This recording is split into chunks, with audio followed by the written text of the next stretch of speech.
हम paper 4 child development and learning का unit 1 करेंगे, जो है ग्रोथ एंड डेवलपमेंट।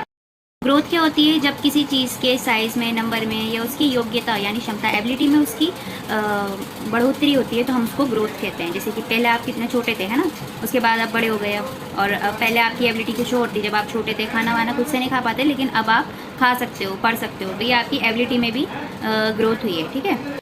बचपन में आपका वेट कुछ और था, अब कुछ और है ना, बढ़ गया है आपका वेट बचपन के मुकाबले अगर देखा जाए, हाइट भी बढ़ी है। तो ये सारे मात्रात्मक चेंज जो आते हैं हमारे अंदर, वो सारे क्या है, ग्रोथ के अंदर आती है। उसके अलावा जब हम डेवलपमेंट की बात करते हैं, तो ये एक चेंज है जो कि पॉजिटिव होता है। ये इंप्रूव करता है हमारी क्वालिटी, स्किल्स और ओवरऑल हमारा प्रोग्रेस करता है। जैसे पहले आपको चलना बोलना ये सब नहीं आता था, लेकिन फिर आप सीख गए, तो ये क्या हुआ, आपका डेवलपमेंट हुआ। पहले आपको पढ़ना नहीं आता था, लेकिन आप अच्छे तरीके से पढ़ पाते हैं, तो ये आपका डेवलपमेंट हो रहा है। डेवलपमेंट के कुछ प्रिंसिपल हैं जो हम डिस्कस करेंगे। पहला है कंटिन्यूस। हमारा जो डेवलपमेंट है, जब से हम पैदा होते हैं, वूम से लेके डूम तक चलता है ना।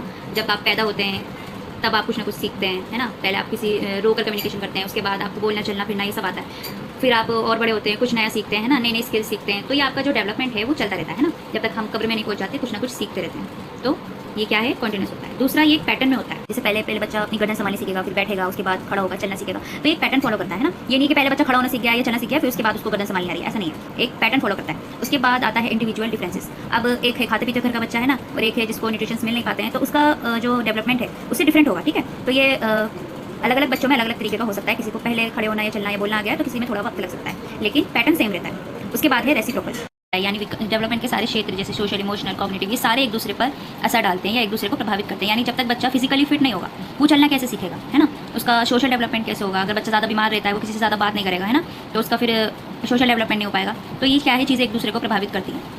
उसके बाद है डायरेक्शन। डेवलपमेंट जो है वो एक डायरेक्शन फॉलो करता है, जैसे सेफेलोकॉर्डल। तो इसमें क्या है, बच्चे का पहले अपनी गर्दन संभालना सीखेगा, है ना, फिर उसको बैठना आएगा, फिर वो पैरों पे चलेगा, यानी सिर से पैर की ओर डेवलपमेंट होना। पहले क्या किया उसने, अपना सिर संभालना सीखा, फिर बैठना सीखा, उसके बाद वो चलना सीख रहा है। उसके बाद आता है प्रॉक्सिमल डिस्टल, यानी सेंटर से बाहर की ओर। यानी पहले बच्चे को अपने कंधों पर कंट्रोल होगा, है ना, फिर अपने बाजू पर होगा, हाथ से, फिर उसको उंगलियों पर अपना कंट्रोल आएगा। जैसे आपने देखा होगा, पहले छोटे जो बच्चे होते हैं वो बॉल वगैरह इजीली पकड़ लेते हैं, लेकिन पेंसिल को ग्रिप करने में उनको दिक्कत आती है। ये वो धीरे धीरे सीखते हैं।